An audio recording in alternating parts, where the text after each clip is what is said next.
El próximo 13 de agosto, 9 de julio, elija a sus candidatos a intendentes y nosotros los invitamos a tomar un café al paso en Vox. ¿Me acompaña?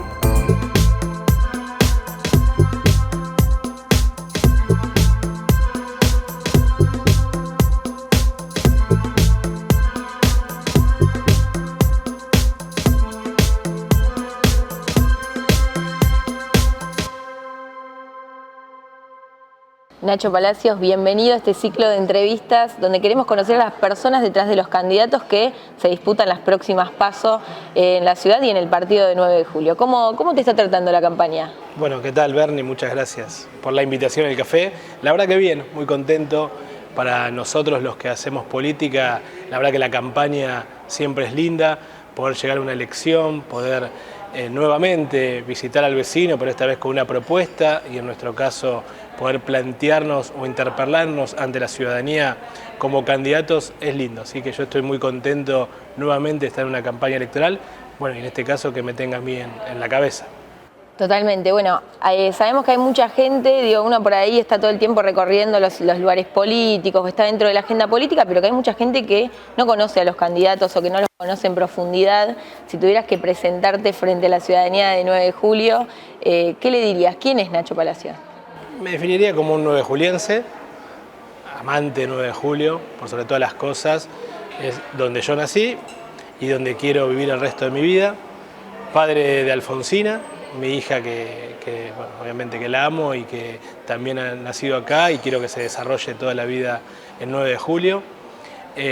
Abogado, me gusta mi profesión, yo de chico, mi familia es de la profesión, entonces siempre la mamé, siempre fue como no sé si un mandato, pero siempre quería ser abogado y político, era como parte de lo que quería hacer. Y bueno, me defino un poco así, me parece que es eso y sobre todas las cosas un amante de 9 de julio por nada de eso. Vos tenías dos grandes influencias, vos decís, bueno, mamé la política, pero también estaba la música, estaba el arte del otro lado. ¿Por qué crees que elegiste este camino?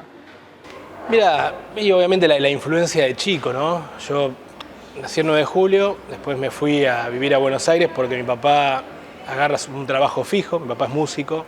Obviamente como yo soy de los que puede decir que por la guitarra pude estudiar y pude formarme y agarro un trabajo fijo en Buenos Aires, así que me tuve que ir de chico, pero venía todos los fines de semana acá. Y ese de venir todos los fines de semana, la influencia de mis tíos, mi tío Jorge, mi tío Abel, que siempre han participado en política, hicieron que yo mame eso. Obviamente para mí la cultura, la música también es parte de mí, para mí es inolvidable haber acompañado a mi papá de muy chico a peñas, a encuentros, a reuniones de amigos con grandes músicos, obviamente de otra época, de otra generación, pero que uno los ve y que son unos monstruos de esa música popular argentina que obviamente soy de los que no quiere que se pierda nunca. Pero bueno, creo que el estar siempre con mis tíos hizo que yo mame más el lado político y de la profesión de abogado que la parte de la cultura. ¿Y cuándo fue que dijiste, bueno, voy a meterme en política decididamente ya no solo por la influencia, sino por decisión propia? En la facultad cuando arranqué abogacía, me gustaba la política, obviamente tenía inquietud. Yo había empezado a participar en la Juventud Radical acá de 9 de julio y cuando fui ahí vi la mesa de la Franja Morada, obviamente que es la pata del radicalismo en la universidad, y me abracé ahí. Y ahí dije, bueno, quiero hacer esto, me gusta la política y también el radicalismo, ¿no? Porque obviamente hasta ahí era una cuestión hasta hereditaria, ¿no? Y ahí abracé más en un momento difícil, porque yo arranco en el 2002, estaba la crisis de representación en la Argentina, pero sobre todas las cosas del radicalismo. Yo soy el único afiliado del radicalismo en el año 2002, cuando todos se desafiliaban. Y ahí abracé a quien para mí es mi líder político, que es Raúl Alfonsín, que tuve la suerte de conocerlo, de poder ahí, en esa Franja Morada, militaban y participaban activamente sus nietos, entonces tengo una relación de amistad con ellos, bueno, pude conocerlo a un Raúl Alfonsín, que en ese momento no era tan querido como es ahora, en ese momento hasta era insultado, en el 2002, 2003, y bueno, uno acompañó y para mí ahí fue donde dije, quiero hacer política y abracé el radicalismo y el alfonsinismo como ideas no solo de una ideología a la cual practico, sino ideas de vida. ¿Cuál era tu proyecto, digo, hace 21 años, estamos hablando del 2002, estamos en el 2023, cuál era tu proyecto, cuál era tu sueño como político? Ser intendente. Siempre lo quise de chico yo planteaba que quería ser intendente, porque entendía que es el lugar donde yo puedo transformar y puedo cambiar. Yo no cambio por nada, si vos me decís, como un sueño, y en la política, ser intendente. Poder representar a tus vecinos cabalmente, poder hacer algo, yo siempre lo digo, desde que uno se levanta y abre la puerta de su casa, ya vive en la comunidad, y en esa comunidad poder cambiar, aunque sea un poquito para estar mejor, es algo que a mí me motiva a diario. Entonces siempre fue un anhelo en lo personal y obviamente en lo político. Ya siendo chico, fuiste el secretario de gobierno de Walter Batistela. ¿Cómo era ser joven y estar ocupando un cargo importante, ¿no? ¿Cómo lo vivías vos personalmente? Y lo viví como obviamente un desafío gigante. Yo tenía 26, 27 años, 26. Y bueno, cuando me convocó Walter, obviamente fue, bueno, agarro o no agarro, lo charlé con mi familia y los que nos gusta la política nos gusta aceptar desafíos. Así que lo viví bien, lo viví como una experiencia extraordinaria. La verdad que estoy muy contento con lo que hice. Siempre en la función pública van a quedar cuestiones que no se pudieron resolver. Obviamente uno no puede agradar a todos. Yo creo que la función pública hay que entenderla como no un ámbito de que uno va a sacar flashes y aplausos siempre, sino que constantemente uno tiene que decidir sobre cuestiones que a algunos le va a afectar, a algunos le va a gustar y a otros no. Entonces uno está siempre tomando decisiones sobre eso. Pero para mí fue una experiencia bárbara. Tuve una experiencia primero de un mes como subsecretario de Gestión Judicial, cuando Walter Batistela se tomó vacaciones y bueno, había asumido a María Silvia Calcaño como concejal. Esa fue mi primera experiencia con la municipalidad y pasado eso me convocaron para ser secretario de gobierno, que estuve 3 años y medio al mando de esa cartera. Insisto, desafío también porque obviamente un área que en ese momento empezó después de la elección del 2013 a tomar más responsabilidades, que no las tenía hasta ahí. Nosotros teníamos una jefatura de gabinete que tenía unas responsabilidades, en la Secretaría de Gobierno tenías otra, pero bueno, creo que fue con el trabajo y la confianza que empezamos a ganar más responsabilidades y lo cual creo que hoy hace que uno haya aprendido mucho de lo que quiere brindarle al pueblo 9 de julio. ¿Cómo te llevabas en ese momento con el no caerle bien a todo el mundo? Y digo, en ese momento por ahí no había la influencia de redes que hay ahora, en esto de que subís una publicación y la gente empieza a poner cualquier cosa desde el anonimato, desde la comodidad de su casa. ¿Cómo te llevas con eso, del no caerle bien a todo el mundo? Y uno se va acostumbrando y se va haciendo el cuero duro, como dice el dicho. La verdad que cuando uno arranca impacta obviamente y no es grato que alguno le pueda decir alguna cosa que no tiene que ver con uno. Yo siempre lo tomo que no es personal, es de la función que uno cumple, que bueno, o no pudo responder a esa demanda o la respuesta que tuvo no es la que quería esa persona, porque muchas veces pasa eso. Y creo que con el tiempo uno se va acostumbrando a que existe eso. Yo, mientras obviamente sea con respeto y siempre entendiendo que no tiene que ver con lo personal, sino con la función que uno cumple, lo tomo bien. Como vos decís, recuerdo situaciones complejas, situaciones donde he tenido reuniones con muchos vecinos, nosotros tuvimos marchas, tuvimos que poner la cara, porque obviamente hacer política, cumplir un cargo, es también dar respuestas, y lo hicimos muchas veces con el convencimiento de lo que uno hacía, por lo menos era lo que podía hacer, o era lo que quería hacer, ¿no? O debía hacer. Y yo me quedo siempre con eso, si yo hago, y todos los días de mi vida hago lo que yo pienso que tengo que hacer, me quedo tranquilo conmigo mismo, después de dar explicaciones, ¿no? Como insisto, no puedo satisfacer las demandas de todos. Pero mientras yo hacía eso, me sentía bien y bueno, ahí uno empieza a curtir el cuero. Totalmente. ¿Cómo te llevabas con la gestión de Batistela? Estamos hablando, ¿no?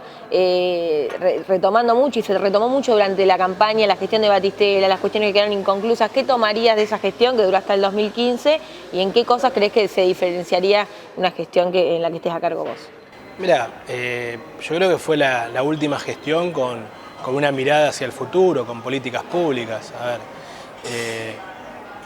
si uno se pone a ver las últimas grandes obras 9 julienses, fueron la gestión de Walter Batistela, el Vía Crucis, el Paseo de Salud, cómo cambió una zona que era obviamente abandonada, fea, y cómo hoy es un paseo que pueden disfrutar los nuevejulienses, cómo el ex matadero es la última mirada sobre poder tener lotes y tierras fiscales, un lugar que también no era lindo, son 250 terrenos.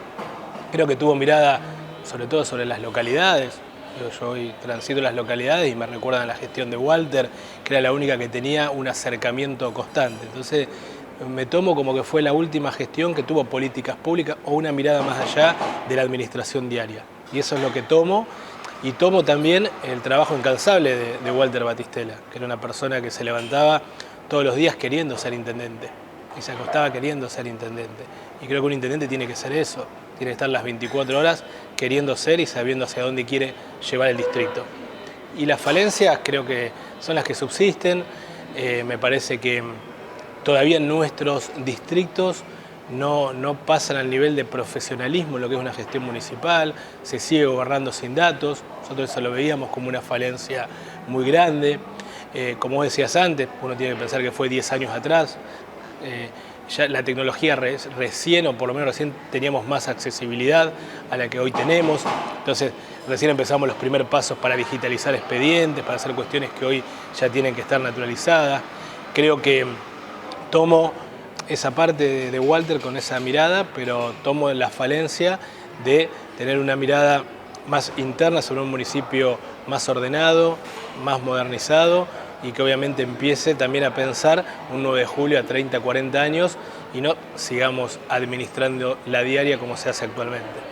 En caso de que llegues a ser intendente, ¿qué crees que harías esa primera semana, ese primer día? Ordenar mucho internamente. Yo sé del trabajo que tienen los empleados municipales, que es muy bueno. Yo fui compañero de trabajo, gran parte de los que hoy son empleados. Sé el trabajo que hacen, le ponen el lomo, muchas veces sin herramientas, sin poder dar respuestas porque los funcionarios no la dan. Entonces creo que haría un trabajo de ordenamiento interno, de poder...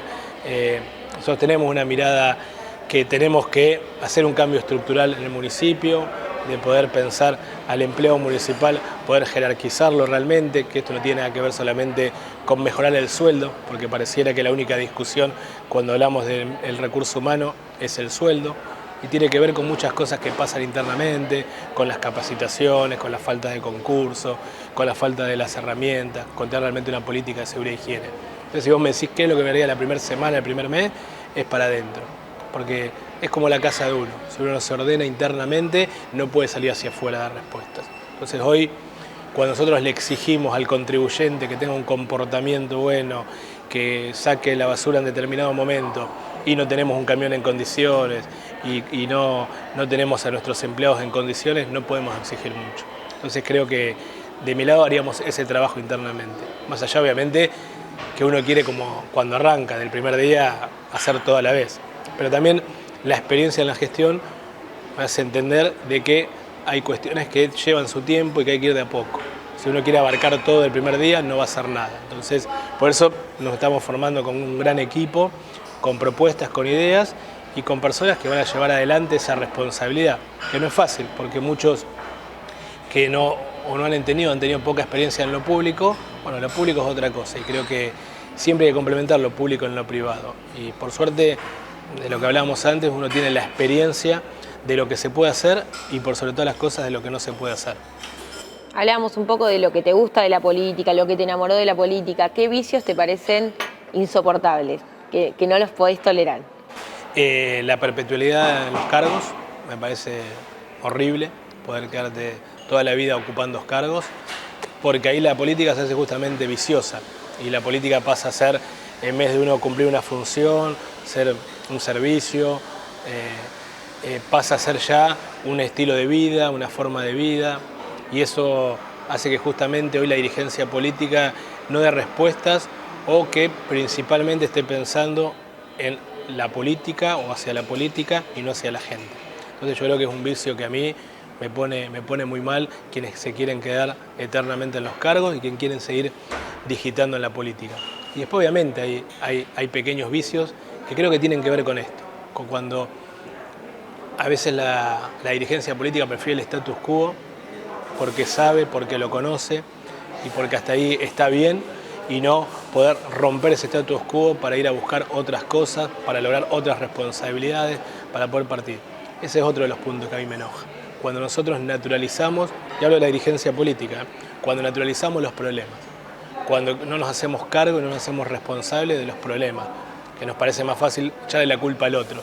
Y bueno, esto está así, esto viene de arriba, esto no lo puedo resolver. No, justamente esa es otra de las partes que a mí me enoja de quienes queremos ocupar un cargo y de quienes hacemos política. La política es interpelarse siempre. La política para mí es los no imposibles, la política es la utopía. Eso es la política para mí, entonces siempre hay que romper e ir por más constantemente.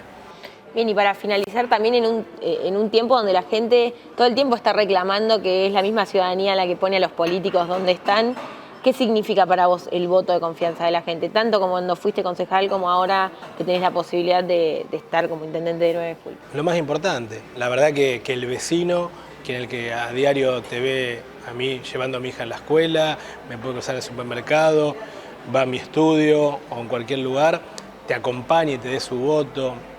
Hoy me pasa que te pare en la calle y te dé la fuerza, decirte, bueno, vamos Nacho, te queremos acompañar. Y obviamente sí, ese voto para mí es lo más importante, es algo que uno dice, bueno, las cosas las viene haciendo bien, o por lo menos entiende que su mensaje llegó, que yo, Bernie, uno es un vecino más también, digo, a mí me gusta la política, me aboqué a la política, pero tengo los mismos problemas que tienen todos los vecinos del 9 de julio. Y lo único que hago es poner mi tiempo, mi esfuerzo, mis ganas para intentar mejorarlo. Por eso siempre aspiramos a que más vecinos se acerquen y participen en la política.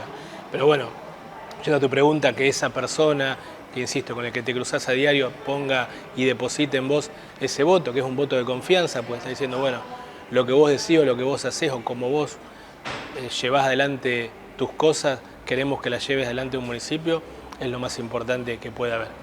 Que tu vecino, que tus pares te elijan para poder representarlos, es algo que la verdad a uno lo llena y lo reconforta. Bueno, muchas gracias, Nacho. Gracias, Bernie.